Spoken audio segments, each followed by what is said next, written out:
beloved soul, you are welcome here. In this gentle space, you can let your guard down and simply rest. May peace settle around you now.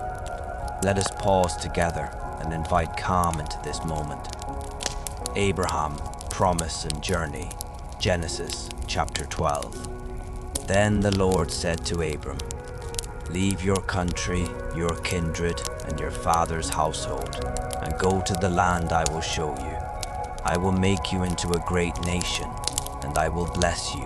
I will make your name great, so that you will be a blessing. I will bless those who bless you, and curse those who curse you, and all the families of the earth will be blessed through you." So Abram departed, as the Lord had directed him, and Lot went with him. Abram was 75 years old when he left Haran, and Abram took his wife Sarai, his nephew Lot, and all the possessions and people they had acquired in Haran, and set out for the land of Canaan. When they came to the land of Canaan, Abram traveled through the land as far as the site of the oak of Moreh at Shechem. And at that time, the Canaanites were in the land. Then the Lord appeared to Abram and said, "I will give this land to your offspring." So Abram built an altar there to the Lord who had appeared to him. From there, Abram moved on to the hill country east of Bethel and pitched his tent, with Bethel to the west and Ai to the east. There he built an altar to the Lord, and he called on the name of the Lord. And Abram journeyed on toward the Negev. Now there was a famine in the land. So Abram went down to Egypt to live there for a while, because the famine was severe. As he was about to enter Egypt, he said to his wife Sarai, "Look, I know that you are a beautiful woman, and when the Egyptians see you, they will say, 'This is his wife.' Then they will kill me, but will let you live. Please say you are my sister, so that I will be treated well for your sake, and on account of you my life will be spared." So when Abram entered Egypt, the Egyptians saw that the woman was very beautiful. When Pharaoh's officials saw Sarai, they commended her to him, and she was taken into the palace of Pharaoh. He treated Abram well on her account, and Abram acquired sheep and cattle, male and female donkeys, men servants and maid servants, and camels. The Lord, however, afflicted Pharaoh and his household with severe plagues because of Abram's wife Sarai. So Pharaoh summoned Abram and asked, "What have you done to me? Why didn't you tell me she was your wife? Why did you say, 'She is my sister,' so that I took her as my wife? Now then, here is your wife. Take her and go." Then Pharaoh gave his men orders concerning Abram, and they sent him away with his wife and all his possessions. Chapter 13. So Abram went up out of Egypt into the Negev, he and his wife and all his possessions, and Lot was with him. And Abram had become extremely wealthy in livestock and silver and gold. From the Negev, he journeyed from place to place toward Bethel, until he came to the place between Bethel and Ai, where his tent had formerly been pitched, to the site where he had built the altar. And there Abram called on the name of the Lord. Now Lot, who was traveling with Abram, also had flocks and herds and tents. But the land was unable to support both of them while they stayed together, for they had so many possessions that they were unable to coexist. And there was discord between the herdsmen of Abram and the herdsmen of Lot. At that time, the Canaanites and the Perizzites were also living in the land. So Abram said to Lot, "Please let there be no contention between you and me, or between your herdsmen and my herdsmen. After all, we are kinsmen. Is not the whole land before you? Now separate yourself from me. If you go to the left, I will go to the right. If you go to the right, I will go to the left." And Lot looked out and saw that the whole plain of the Jordan, all the way to Zoar, was well watered like the garden of the Lord, like the land of Egypt. This was before the Lord destroyed Sodom and Gomorrah. So Lot chose the whole plain of the Jordan for himself, and set out toward the east. And Abram and Lot parted company. Abram lived in the land of Canaan, But Lot settled in the cities of the plain and pitched his tent towards Sodom. But the men of Sodom were wicked, sinning greatly against the Lord. After Lot had departed, the Lord said to Abram, "Now lift up your eyes from the place where you are, and look to the north and south and east and west, for all the land that you see I will give to you and your offspring forever. I will make your offspring like the dust of the earth, so that if one could count the dust of the earth, then your offspring could be counted. Get up and walk around the land, through its length and breadth, for I will give it to you." So Abram moved his tent and went to live near the oaks of Mamre at Hebron, where he built an altar to the Lord. Chapter 14. In those days, Amraphel, king of Shinar, Arioch, king of Elasar, Chedorlaomer, king of Elam, and Tidal, king of Goyim, went to war against Bera, king of Sodom, Birsha, king of Gomorrah, Shinab, king of Admah, Shemeber, king of Zeboim, and the king of Bela, that is, Zoar. The latter five came as allies to the valley of Siddim, that is, the Salt Sea. For 12 years they had been subject to Chedorlaomer, but in the 13th year they rebelled. In the 14th year, Chedorlaomer and the kings allied with him went out and defeated the Rephites in Ashtaroth Karnaim, the Zuzites in Ham, the Emites in Shavesh Kiriathaim, and the Horites in the area of Mount Seir, as far as El Paran, which is near the desert. Then they turned back to invade En Mishpat, that is, Kadesh, and they conquered the whole territory of the Amalekites, as well as the Amorites who lived in Hazazon Tamar. Then the king of Sodom, the king of Gomorrah, the king of Admah, the king of Zeboim, and the king of Bela, that is, Zoar, marched out and arrayed themselves for battle in the valley of Siddim against Chedorlaomer, king of Elam, Tidal, king of Goyim, Amraphel, king of Shinar, and Arioch, king of Elasar, 4 kings against 5.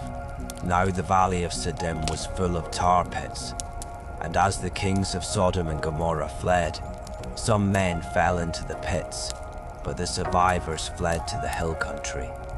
The 4 kings seized all the goods of Sodom and Gomorrah and all their food, and they went on their way. They also carried off Abram's nephew Lot and his possessions, since Lot was living in Sodom. Then an escapee came and reported this to Abram the Hebrew. Now Abram was living near the oaks of Mamre the Amorite, a brother of Eshcol and Aner, all of whom were bound by treaty to Abram.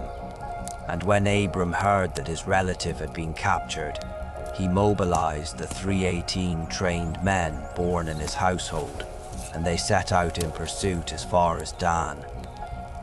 During the night, Abram divided his forces and routed Chedorlaomer's army, pursuing them as far as Hobah, north of Damascus. He retrieved all the goods, as well as his relative Lot and his possessions, together with the women and the rest of the people. After Abram returned from defeating Chedorlaomer and the kings allied with him, the king of Sodom went out to meet him in the valley of Shavish, that is, the king's valley. Then Melchizedek, king of Salem, brought out bread and wine, since he was priest of God Most High. And he blessed Abram and said, "Blessed be Abram by God Most High, creator of heaven and earth, and blessed be God Most High, who has delivered your enemies into your hand." Then Abram gave Melchizedek 1/10 of everything. The king of Sodom said to Abram, "Give me the people, but take the goods for yourself." But Abram replied to the king of Sodom, "I have raised my hand to the Lord God, Most High, creator of heaven and earth, that I will not accept even a thread, or a strap of a sandal, or anything that belongs to you, lest you should say, 'I have made Abram rich.' I will accept nothing but what my men have eaten, and the share for the men who went with me, Aner, Eshcol, and Mamre. They may take their portion.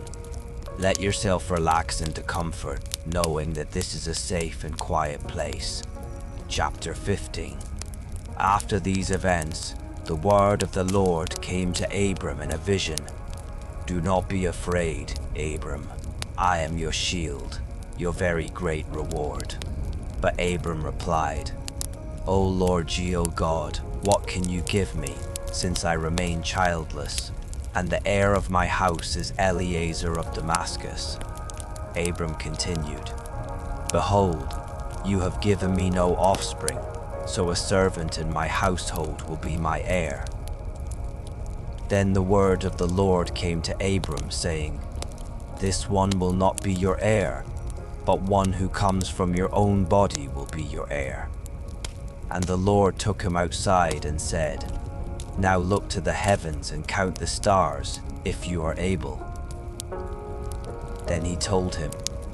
The Lord also told him, "I am the Lord, who brought you out of Ur of the Chaldeans to give you this land to possess."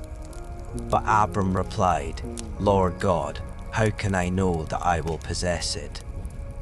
And the Lord said to him, "Bring me a heifer, a goat, and a ram, each 3 years old, along with a turtle dove and a young pigeon." So Abram brought all these to him, split each of them down the middle, and laid the halves opposite each other. The birds, however, he did not cut in half. And the birds of prey descended on the carcasses, but Abram drove them away.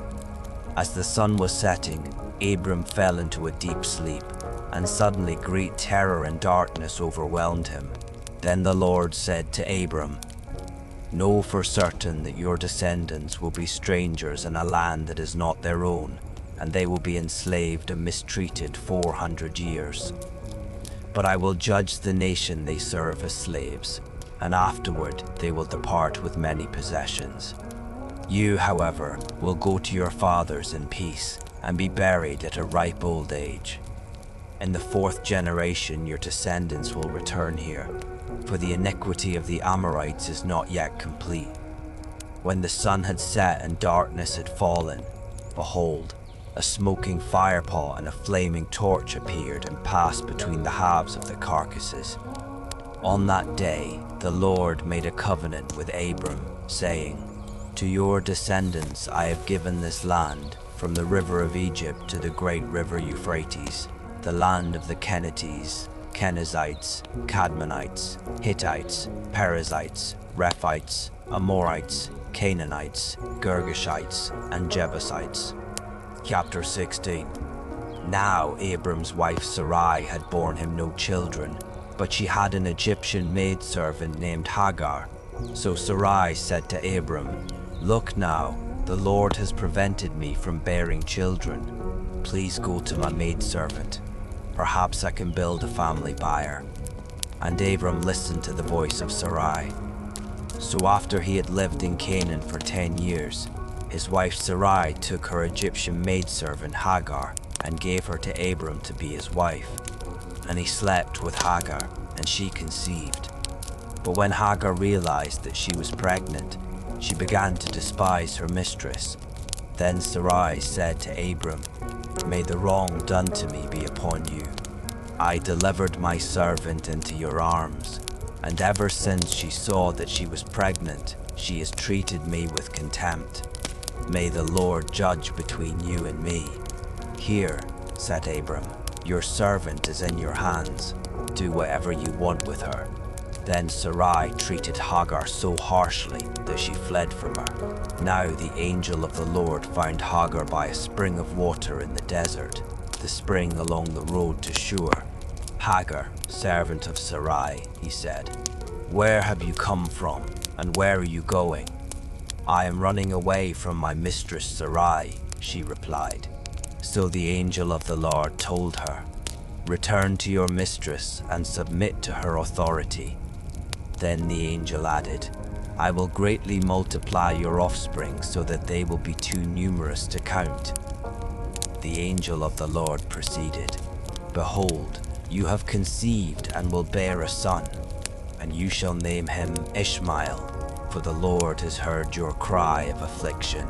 He will be a wild donkey of a man, and his hand will be against everyone, and everyone's hand against him. He will live in hostility toward all his brothers.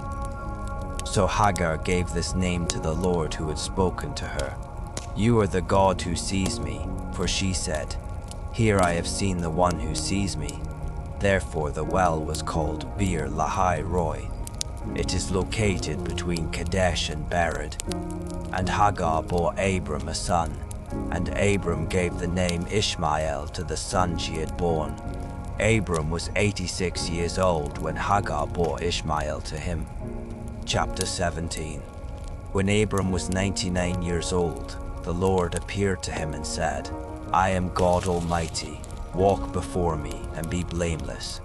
I will establish my covenant between me and you, and I will multiply you exceedingly." Then Abram fell face down, and God said to him, "As for me, this is my covenant with you. You will be the father of many nations. No longer will you be called Abram, but your name will be Abraham, for I have made you a father of many nations. I will make you exceedingly fruitful. I will make nations of you, and kings will descend from you. I will establish my covenant as an everlasting covenant between me and you and your descendants after you, to be your God and the God of your descendants after you. And to you and your descendants I will give the land where you are residing, all the land of Canaan, as an eternal possession, and I will be their God." God also said to Abraham, "You must keep my covenant, you and your descendants in the generations after you. This is my covenant with you and your descendants after you, which you are to keep. Every male among you must be circumcised. You are to circumcise the flesh of your foreskin, and this will be a sign of the covenant between me and you. Generation after generation, every male must be circumcised when he is 8 days old, including those born in your household and those purchased from a foreigner, even those who are not your offspring. Whether they are born in your household or purchased, they must be circumcised. My covenant in your flesh will be an everlasting covenant. But if any male is not circumcised, he will be cut off from his people. He has broken my covenant." Then God said to Abraham, "As for Sarai, your wife, do not call her Sarai, for her name is to be Sarah. And I will bless her, and will surely give you a son by her. I will bless her, and she will be the mother of nations. Kings of peoples will descend from her." Abraham fell face down. Then he laughed and said to himself, "Can a child be born to a man who is 100 years old? Can Sarah give birth at the age of 90?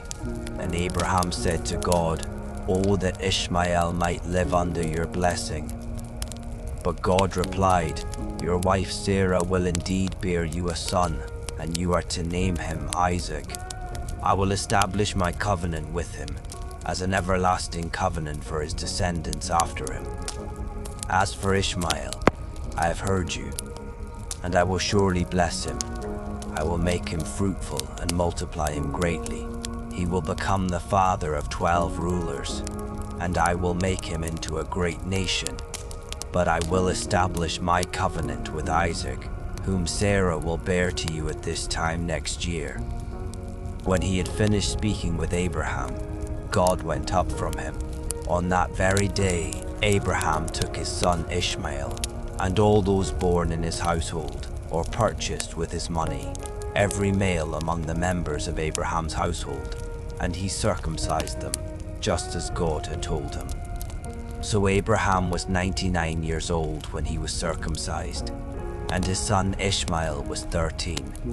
Abraham and his son Ishmael were circumcised on the same day.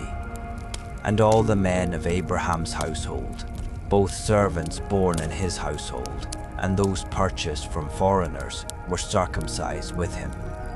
With every breath, allow any remaining worries to drift away, replaced by a sense of gentle reassurance.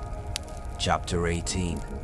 Then the Lord appeared to Abraham by the oaks of Mamre in the heat of the day, while he was sitting at the entrance of his tent. And Abraham looked up and saw 3 men standing nearby. When he saw them, He ran from the entrance of his tent to meet them and bowed low to the ground. "My lord," said Abraham, "if I have found favor in your sight, please do not pass your servant by. Let a little water be brought, that you may wash your feet and rest yourselves under the tree, and I will bring a bit of bread so that you may refresh yourselves. This is why you have passed your servant's way. After that, you may continue on your way." "Yes," they replied, "you may do as you have said." So Abraham hurried into the tent and said to Sarah, "Quick, prepare 3 seahs of fine flour, knead it, and bake some bread." Meanwhile, Abraham ran to the herd, selected a tender and choice calf, and gave it to a servant who hurried to prepare it. Then Abraham brought curds and milk and the calf that had been prepared, and he set them before the men and stood by them under the tree as they ate. "Where's your wife Sarah?" they asked. "There, in the tent," he replied. Then the Lord said, "I will surely return to you at this time next year, and your wife Sarah will have a son." Now Sarah was behind him, listening at the entrance to the tent.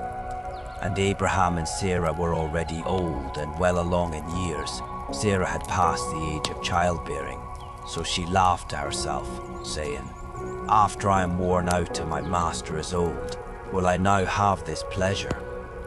And the Lord asked Abraham, "Why did Sarah laugh and say, 'Can I really bear a child when I am old? Is anything too difficult for the Lord?' At the appointed time I will return to you, in about a year, and Sarah will have a son." But Sarah was afraid, so she denied it and said, "I did not laugh." "No," replied the Lord, "but you did laugh." When the men got up to leave, they looked out over Sodom, and Abraham walked along with them to see them off. And the Lord said, "Shall I hide from Abraham what I am about to do? Abraham will surely become a great and powerful nation, and through him all the nations of the earth will be blessed.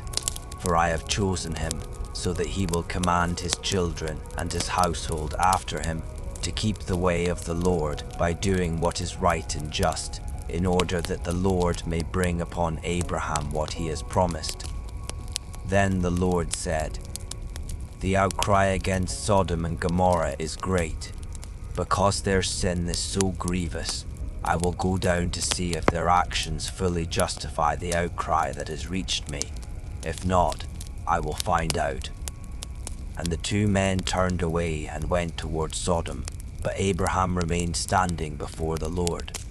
Abraham stepped forward and said, "Will you really sweep away the righteous with the wicked? What if there are 50 righteous ones in the city? Will you really sweep it away and not spare the place for the sake of the 50 righteous ones who are there? Far be it from you to do such a thing, to kill the righteous with the wicked, so that the righteous and the wicked are treated alike. Far be it from you. Will not the judge of all the earth do what is right?" So the Lord replied, "If I find 50 righteous ones within the city of Sodom, on their account I will spare the whole place." Then Abraham answered, "Now that I have ventured to speak to the Lord, though I am but dust and ashes, suppose the 50 righteous ones lack 5. Will you destroy the whole city for the lack of 5? He replied, "If I find 45 there, I will not destroy it." Once again, Abraham spoke to the Lord, "Suppose 40 are found there." He answered, "On account of the 40, I will not do it." Then Abraham said, "May the Lord not be angry, but let me speak further. Suppose 30 are found there." He replied, "If I find 30 there, I will not do it." And Abraham said, "Now that I have ventured to speak to the Lord, suppose 20 are found there." He answered, "On account of the 20, I will not destroy it." Finally, Abraham said, "May the Lord not be angry, but let me speak once more. Suppose 10 are found there." And he answered, "On account of the 10, I will not destroy it." When the Lord had finished speaking with Abraham, he departed, and Abraham returned home. Chapter 19. Now the two angels arrived at Sodom in the evening, and Lot was sitting in the gateway of the city. When Lot saw them, he got up to meet them, bowed face down, and said, "My lords, please turn aside into the house of your servant, wash your feet, and spend the night. Then you can rise early and go on your way." "No," they answered, "we will spend the night in the square." But Lot insisted so strongly that they followed him into his house. He prepared a feast for them and baked unleavened bread, and they ate. Before they had gone to bed, all the men of the city of Sodom, both young and old, surrounded the house. They called out to Lot, saying, "Where are the men who came to you tonight? Send them out to us so we can have relations with them." Lot went outside to meet them, shutting the door behind him. "Please, my brothers," he pleaded, "don't do such a wicked thing. Look, I have 2 daughters who have never slept with a man. Let me bring them to you, and you can do to them as you please. But do not do anything to these men, for they have come under the protection of my roof." "Get out of the way," they replied. And they declared, "This one came here as a foreigner, and he is already acting like a judge. Now we will treat you worse than them." And they pressed in on Lot and moved in to break down the door. But the men inside reached out, pulled Lot into the house with them, and shut the door. And they struck the men at the entrance, young and old, with blindness, so that they wearied themselves trying to find the door. Then the 2 men said to Lot, "Do you have anyone else here, a son-in-law, your sons or daughters, or anyone else in the city who belongs to you? Get them out of here, because we are about to destroy this place." For the outcry to the Lord against its people is so great that he has sent us to destroy it. So Lot went out and spoke to the sons-in-law who were pledged in marriage to his daughters. "Get up," he said, "get out of this place, for the Lord is about to destroy the city." But his sons-in-law thought he was joking. At daybreak the angels hurried Lot along, saying, "Get up, take your wife and your 2 daughters who are here, or you will be swept away in the punishment of the city." But when Lot hesitated, the men grabbed his hand and the hands of his wife and his 2 daughters, and they led them safely out of the city because of the Lord's compassion for them. As soon as the men had brought them out, one of them said, "Run for your lives. Do not look back and do not stop anywhere on the plain. Flee to the mountains, or you will be swept away." But Lot replied, "No, my lords, please. Your servant has indeed found favor in your sight, and you have shown me great kindness by sparing my life. But I cannot run to the mountains. The disaster will overtake me, and I will die. Look, there is a town nearby where I can flee, and it is a small place. Please let me flee there. Is it not a small place? Then my life will be saved." "Very well," he answered. "I will grant this request as well, and will not demolish the town you indicate. Hurry, run there quickly, for I cannot do anything until you reach it." That is why the town was called Zoar. And by the time the sun had risen over the land, Lot had reached Zoar. Then the Lord rained down sulfur and fire on Sodom and Gomorrah from the Lord out of the heavens. Thus he destroyed these cities and the entire plain, including all the inhabitants of the cities and everything that grew on the ground. But Lot's wife looked back, and she became a pillar of salt. Early the next morning, Abraham got up and returned to the place where he had stood before the Lord. He looked down toward Sodom and Gomorrah and all the land of the plain, and he saw the smoke rising from the land like smoke from a furnace. So when God destroyed the cities of the plain, he remembered Abraham, and he brought Lot out of the catastrophe that destroyed the cities where he had lived. Lot and his 2 daughters left Zoar and settled in the mountains, for he was afraid to stay in Zoar where they lived in a cave. One day, the older daughter said to the younger, "Our father is old, and there is no man in the land to sleep with us, as is the custom over all the earth. Come, let us get our father drunk with wine, so we can sleep with him and preserve his life." So that night, they got their father drunk with wine, and the firstborn went in and slept with her father. He was not aware when she lay down or when she got up. The next day, the older daughter said to the younger, "Look, I slept with my father last night. Let us get him drunk with wine again tonight so you can go in and sleep with him, and we can preserve our father's line." So again that night they got their father drunk with wine, and the younger daughter went in and slept with him. He was not aware when she lay down or when she got up. Thus both of Lot's daughters became pregnant by their father. The older daughter gave birth to a son and named him Moab.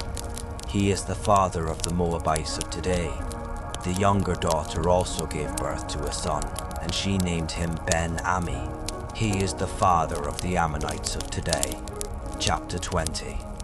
Now Abraham journeyed from there to the region of the Negev and settled between Kadesh and Shur. While he was staying in Gerar, Abraham said of his wife Sarah, "She is my sister." So Abimelech, king of Gerar, had Sarah brought to him. One night, however, God came to Abimelech in a dream and told him, "You are as good as dead because of the woman you have taken, for she is a married woman."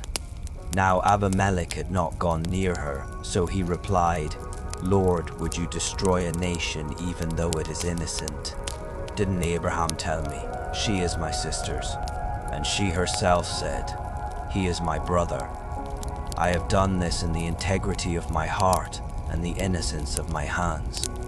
Then God said to Abimelech in the dream, "Yes, I know that you did this with a clear conscience, and so I have kept you from sinning against me. That is why I did not let you touch her. Now return the man's wife, for he is a prophet. He will pray for you and you will live. But if you do not restore her, be aware that you will surely die, you and all who belong to you." Early the next morning, Abimelech got up and summoned all his servants, and when he described to them all that had happened, the men were terrified.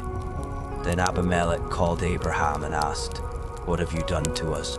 How have I sinned against you, that you have brought such tremendous guilt upon me and my kingdom? You have done things to me that should not be done." Abimelech also asked Abraham, "What prompted you to do such a thing?" Abraham replied, "I thought to myself, surely there is no fear of God in this place. They will kill me on account of my wife. Besides, she really is my sister, the daughter of my father, though not the daughter of my mother, and she became my wife. So when God had me journey from my father's house, I said to Sarah, 'This is how you can show your loyalty to me. Wherever we go, say of me, he is my brother.' So Abimelech brought sheep and cattle, menservants and maidservants, and he gave them to Abraham and restored his wife Sarah to him. And Abimelech said, 'Look, my land is before you. Settle wherever you please.' And he said to Sarah, 'See, I am giving your brother 1,000 pieces of silver. It is your vindication before all who are with you. You are completely cleared.' Then Abraham prayed to God, and God healed Abimelech and his wife and his maidservants so that they could again bear children. For on account of Abraham's wife Sarah, the Lord had completely closed all the wombs in Abimelech's household. You are free to let your thoughts wander or become still, just as you need in this comforting time. Chapter 21. Now the Lord attended to Sarah as he had said, and the Lord did for Sarah what he had promised. So Sarah conceived and bore a son to Abraham in his old age, at the very time God had promised. And Abraham gave the name Isaac to the son Sarah bore to him. When his son Isaac was 8 days old, Abraham circumcised him, as God had commanded him. Abraham was 100 years old when his son Isaac was born to him. Then Sarah said, "God has made me laugh, and everyone who hears of this will laugh with me." She added, "Who would have told Abraham that Sarah would nurse children? Yet I have borne him a son in his old age." So the child grew and was weaned, and Abraham held a great feast on the day Isaac was weaned. But Sarah saw that the son whom Hagar the Egyptian had borne to Abraham was mocking her son, and she said to Abraham, "Expel the slave woman and her son, for the slave woman's son will never share in the inheritance with my son Isaac." Now this matter distressed Abraham greatly, because it concerned his son Ishmael. But God said to Abraham, "Do not be distressed about the boy and your maidservant. Listen to everything that Sarah tells you, for through Isaac your offspring will be reckoned. But I will also make a nation of the slave woman's son, because he is your offspring." Early in the morning, Abraham got up, took bread and a skin of water, put them on Hagar's shoulders, and sent her away with the boy. She left and wandered in the wilderness of Beersheba. When the water in the skin was gone, she left the boy under one of the bushes. Then she went off and sat down nearby, about a bow shot away, for she said, "I cannot bear to watch the boy die." And as she sat nearby, she lifted up her voice and wept. Then God heard the voice of the boy, and the angel of God called to Hagar from heaven, "What is wrong, Hagar? Do not be afraid, for God has heard the voice of the boy where he lies. Get up, lift up the boy, and take him by the hand, for I will make him into a great nation." Then God opened her eyes, and she saw a well of water. So she went and filled the skin with water, and gave the boy a drink. And God was with the boy, and he grew up and settled in the wilderness, and became a great archer. And while he was dwelling in the wilderness of Paran, his mother got a wife for him from the land of Egypt. At that time, Abimelech and Phicol, the commander of his army, said to Abraham, "God is with you in all that you do. Now, therefore, swear to me here before God that you will not deal falsely with me or my children or descendants. Show to me and to the country in which you reside the same kindness that I have shown to you." And Abraham replied, "I swear it." But when Abraham complained to Abimelech about a well that Abimelech's servants had seized, Abimelech replied, "I do not know who has done this. You did not tell me, so I have not heard about it until today." So Abraham brought sheep and cattle and gave them to Abimelech, and the two men made a covenant. Abraham separated 7 ewe lambs from the flock, and Abimelech asked him, "Why have you set apart these 7 ewe lambs?" He replied, "You are to accept the 7 ewe lambs from my hand as my witness that I dug this well." So that place was called Beersheba, because it was there that the two of them swore an oath. After they had made the covenant at Beersheba, Abimelech and Phicol, the commander of his army, got up and returned to the land of the Philistines. And Abraham planted a tamarisk tree in Beersheba, and there he called upon the name of the Lord, the eternal God. And Abraham resided in the land of the Philistines for a long time. Chapter 22. Sometime later, God tested Abraham and said to him, "Abraham." "Here I am," he answered. "Take your son," God said, "your only son Isaac, whom you love, and go to the land of Moriah. Offer him there as a burnt offering on one of the mountains, which I will show you." So Abraham got up early the next morning, saddled his donkey, and took along 2 of his servants and his son Isaac. He split the wood for a burnt offering and set out for the place God had designated. On the 3rd day, Abraham looked up and saw the place in the distance. "Stay here with the donkey," Abraham told his servants. "The boy and I will go over there to worship, and then we will return to you." Abraham took the wood for the burnt offering and placed it on his son Isaac. He himself carried the fire and the sacrificial knife, and the two of them walked on together. Then Isaac said to his father Abraham, "My father." "Here I am, my son," he replied. "The fire and the wood are here," said Isaac, "but where is the lamb for the burnt offering?"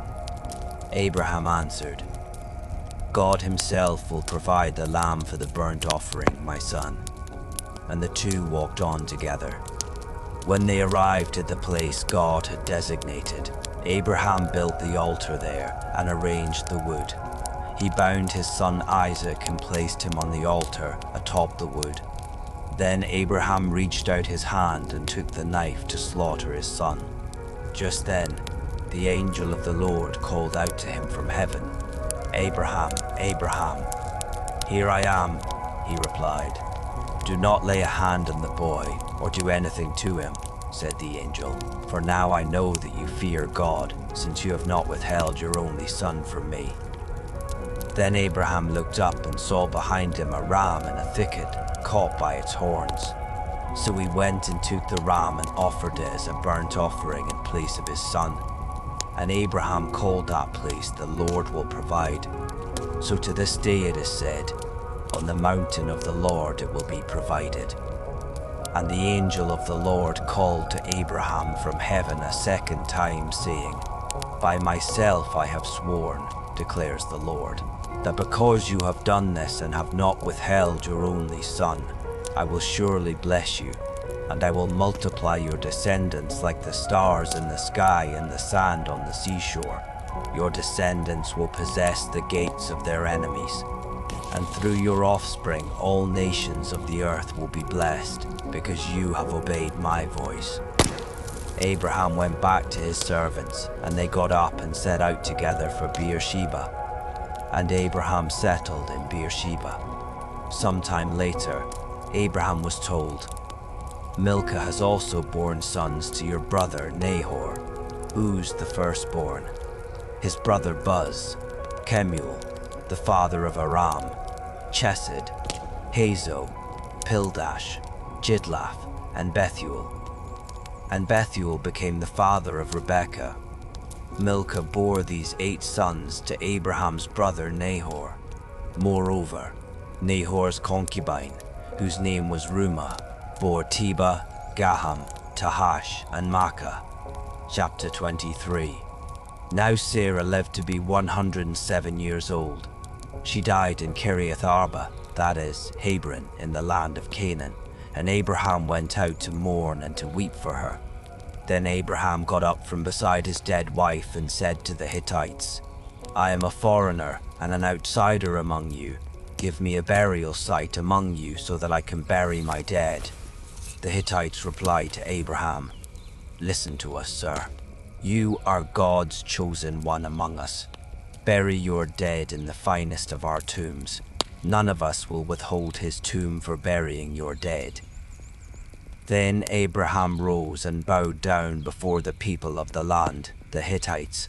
"If you are willing for me to bury my dead," he said to them, "listen to me, and approach Ephron son of Zohar on my behalf to sell me the cave of Machpelah that belongs to him.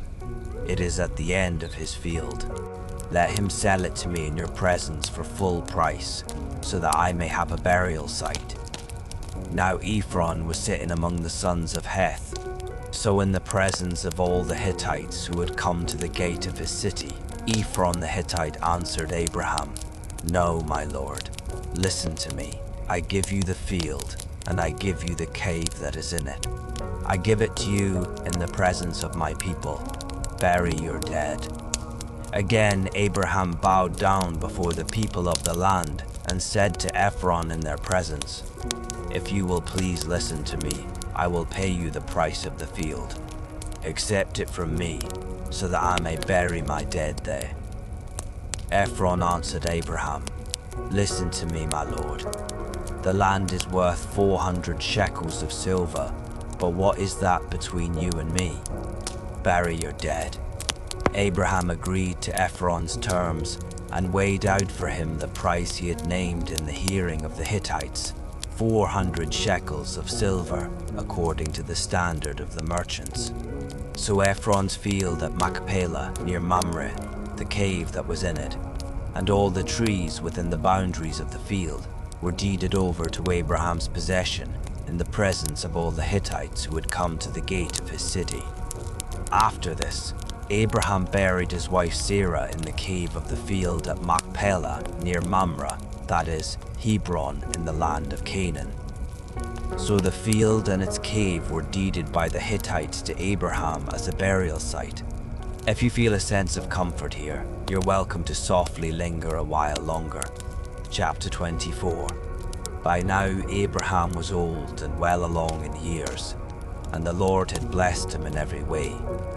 So Abraham instructed the chief servant of his household, who managed all he owned, "Place your hand under my thigh, and I will have you swear by the Lord, the God of heaven and the God of earth, that you will not take a wife for my son from the daughters of the Canaanites among whom I am dwelling, but will go to my country and my kindred to take a wife for my son Isaac." The servant asked him, "What if the woman is unwilling to follow me to this land? Shall I then take your son back to the land from which you came?" Abraham replied, "Make sure that you do not take my son back there. The Lord, the God of heaven, who brought me from my father's house and my native land, who spoke to me and promised me on oath, saying, 'To your offspring I will give this land.' He will send his angel before you so that you can take a wife for my son from there. And if the woman is unwilling to follow you, then you are released from this oath of mine. Only do not take my son back there." So the servant placed his hand under the thigh of his master Abraham and swore an oath to him concerning this matter. Then the servant took 10 of his master's camels and departed with all manner of good things from his master in hand. And he set out for Nahor's hometown in Aram Naharaim. As evening approached, he made the camels kneel down near the well outside the town at the time when the women went out to draw water. "O Lord, God of my master Abraham," he prayed, "please grant me success today and show kindness to my master Abraham. Here I am, standing beside the spring, and the daughters of the townspeople are coming out to draw water. Now may it happen that the girl to whom I say, 'Please let down your jar that I may drink,' and who responds, 'Drink, and I will water your camels as well,' let her be the one you have appointed for your servant Isaac. By this I will know that you have shown kindness to my master." Before the servant had finished praying, Rebekah came out with her jar on her shoulder. She was the daughter of Bethuel, son of Milcah, the wife of Abraham's brother Nahor. Now the girl was very beautiful, a virgin who had not had relations with any man. She went down to the spring, filled her jar, and came up again. So the servant ran to meet her and said, "Please let me have a little water from your jar." "Drink, my lord," she replied, and she quickly lowered her jar to her hands and gave him a drink. After she had given him a drink, she said, "I will also draw water for your camels until they have had enough to drink." And she quickly emptied her jar into the trough and ran back to the well to draw water until she had drawn water for all his camels. Meanwhile, the man watched her silently to see whether or not the Lord had made his journey a success. And after the camels had finished drinking, he took out a gold ring weighing a beka and 2 gold bracelets for her wrists weighing 10 shekels. "Whose daughter are you?" he asked. "Please tell me, is there room in your father's house for us to spend the night?" She replied, "I am the daughter of Bethuel, the son that Milcah bore to Nahor." Then she added, "We have plenty of straw and feed, as well as a place for you to spend the night." Then the man bowed down and worshipped the Lord, saying, "Blessed be the Lord, the God of my master Abraham, who has not withheld his kindness and faithfulness from my master. As for me, The Lord has led me on the journey to the house of my master's relatives." The girl ran and told her mother's household about these things. Now Rebekah had a brother named Laban, and he rushed out to the man at the spring. As soon as he saw the ring and the bracelets on his sister's wrists and heard Rebekah's words, "The man said this to me." He went and found the man standing by the camels near the spring. "Come, you who are blessed by the Lord," said Laban. "Why are you standing out here? I have prepared the house and a place for the camels." So the man came to the house, and the camels were unloaded. Straw and feed were brought to the camels, and water to wash his feet and the feet of his companions. Then a meal was set before the man, but he said, "I will not eat until I have told you what I came to say." So Laban said, "Please speak." "I am Abraham's servant," he replied. "The Lord has greatly blessed my master, and he has become rich. He has given him sheep and cattle, silver and gold, men servants and maidservants, camels and donkeys. My master's wife Sarah has borne him a son in her old age, and my master has given him everything he owns. My master made me swear an oath and said, 'You shall not take a wife for my son from the daughters of the Canaanites in whose land I dwell, but you shall go to my father's house and to my kindred to take a wife for my son.'"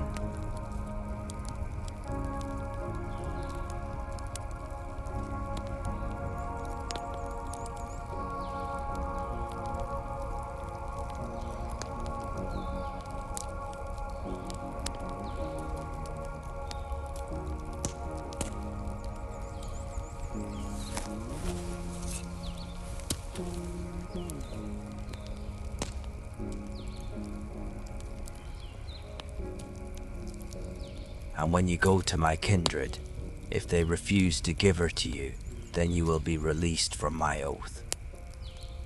So when I came to the spring today, I prayed, "O Lord, God of my master Abraham, if only you would make my journey a success. Here I am, standing beside this spring.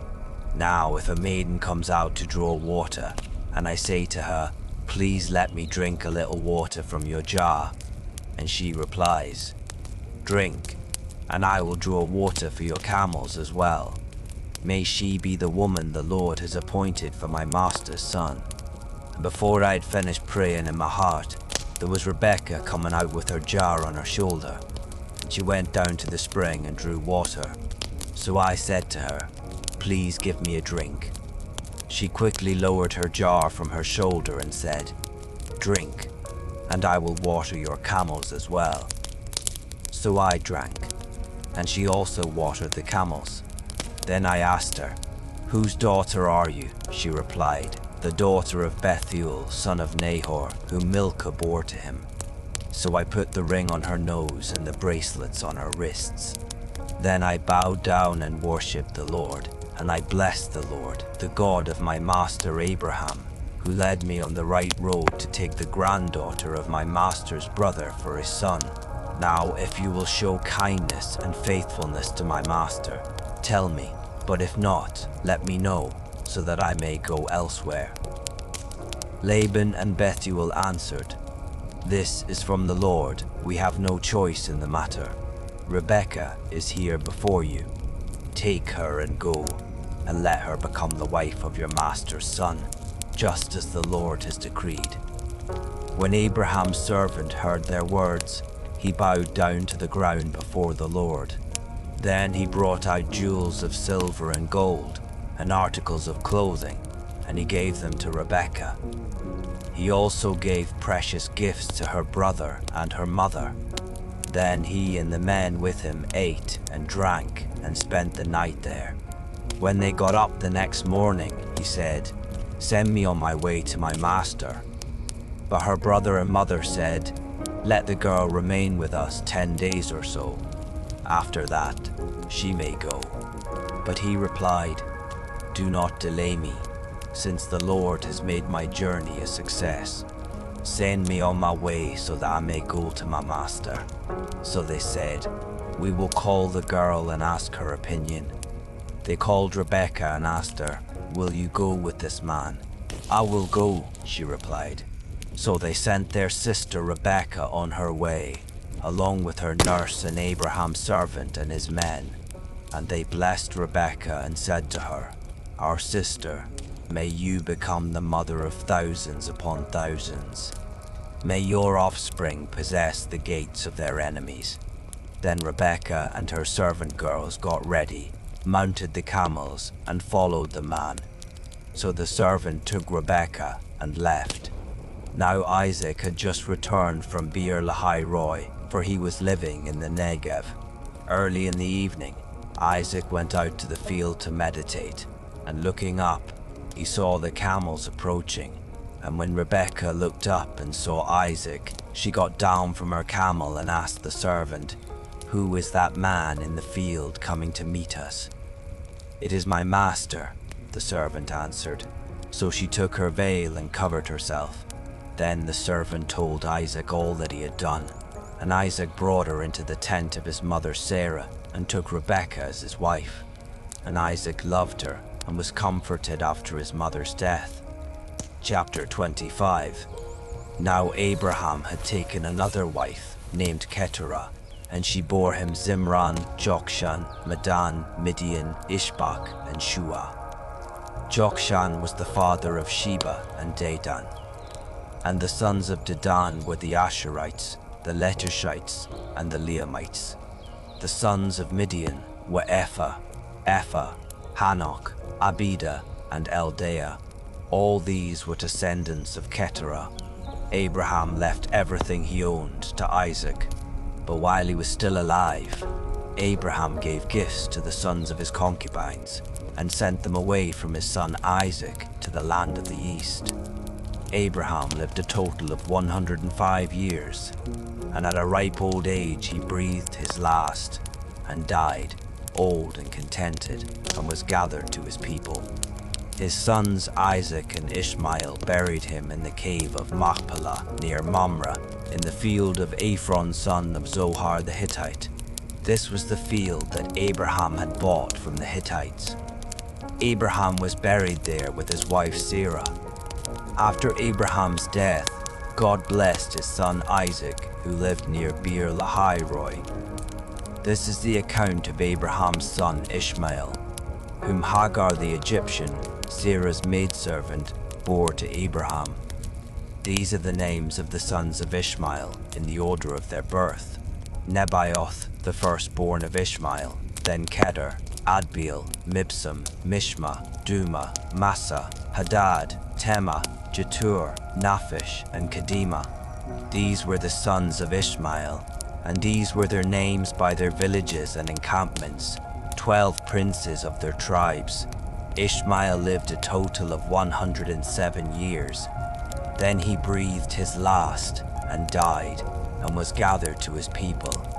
Ishmael's descendants settled from Havilah to Shur, which is near the border of Egypt as you go toward Ashur. And they lived in hostility toward all their brothers. This is the account of Abraham's son, Isaac. Abraham became the father of Isaac, and Isaac was 40 years old when he married Rebekah, the daughter of Bethuel the Aramean from Paddan Aram, and the sister of Laban the Aramean. Later, Isaac prayed to the Lord on behalf of his wife, because she was barren. And the Lord heard his prayer, and his wife Rebekah conceived. But the children inside her struggled with each other, and she said, "Why is this happening to me?" So Rebekah went to inquire of the Lord, and he declared to her, "Two nations are in your womb, and two peoples from within you will be separated. One people will be stronger than the other, and the older will serve the younger."